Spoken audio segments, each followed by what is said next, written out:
देवों के देव महादेव के पुत्र, शुभ कार्यों के देव भगवान श्री गणेश और कार्तिकेय के बारे में हम सब जानते हैं। लेकिन क्या आपको पता है कि भगवान शिव के इनके अलावा भी 5 पुत्र थे? अगर आप नहीं जानते तो शिव पुत्रों की अनसुनी कहानी हम आपको बताने जा रहे हैं। दरअसल हिंदू पुराणों में भगवान शिव के और 5 पुत्रों का उल्लेख मिलता है। माता पार्वती से विवाह के बाद भगवान शंकर का गृहस्थ जीवन शुरू हुआ और उनके जीवन काल में अनेक प्रकार की घटनाओं से 7 पुत्रों का जन्म हुआ। तो आइए जानते हैं भगवान शिव के पुत्रों के बारे में और उनकी जन्म की कहानी। भगवान शिव के मुख्य रूप से 7 पुत्र थे। आज हम उनके जन्म की कहानी आपको बताएंगे। सबसे पहले बात भगवान कार्तिकेय की यानी मुर्गन की। कार्तिकेय शिव के ज्येष्ठ पुत्र हैं। उनका जन्म एक विशेष उद्देश्य के लिए हुआ था।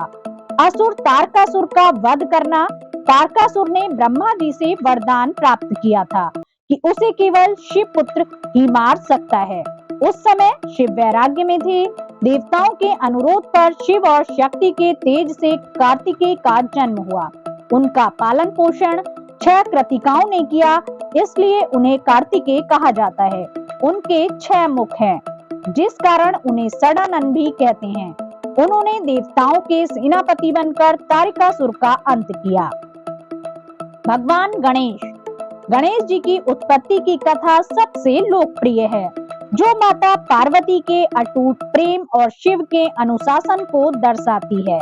माता पार्वती ने अपने शरीर के उपटन यानी कि चंदन से एक बालक की आकृति बनाई और उसमें प्राण फूंक दिए। उन्होंने बालक को द्वार पर पहरा देने का आदेश दिया।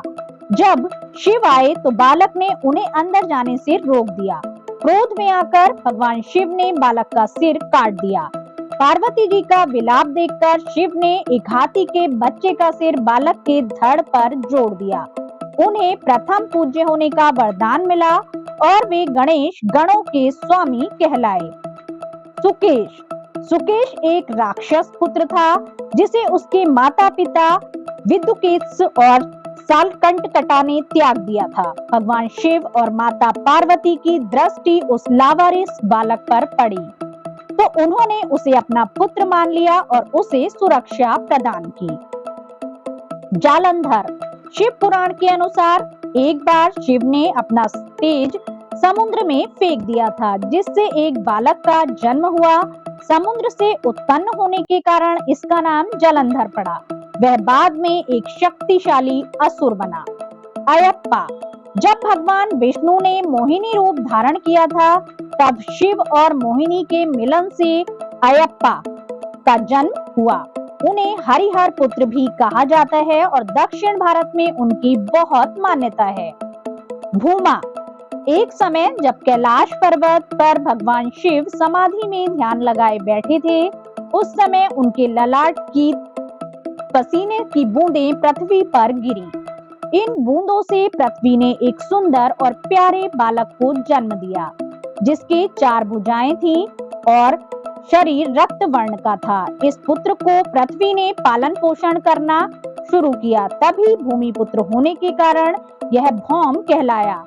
कुछ बड़ा होने पर मंगल काशी पहुंचा और भगवान शिव की कड़ी तपस्या की। तब भगवान शिव ने प्रसन्न होकर उसे मंगल लोक प्रदान किया। अंधक। पुराणों में भगवान शिव के 7वें पुत्र के बारे में उल्लेख मिलता है कि एक बार माता पार्वती ने पीछे से आकर भगवान शिव की आंखें बंद कर ली। इससे पूरी दुनिया में अंधेरा छा गया। फिर भगवान शिव ने अंधकार दूर करने के लिए अपनी तीसरी आंख खोली।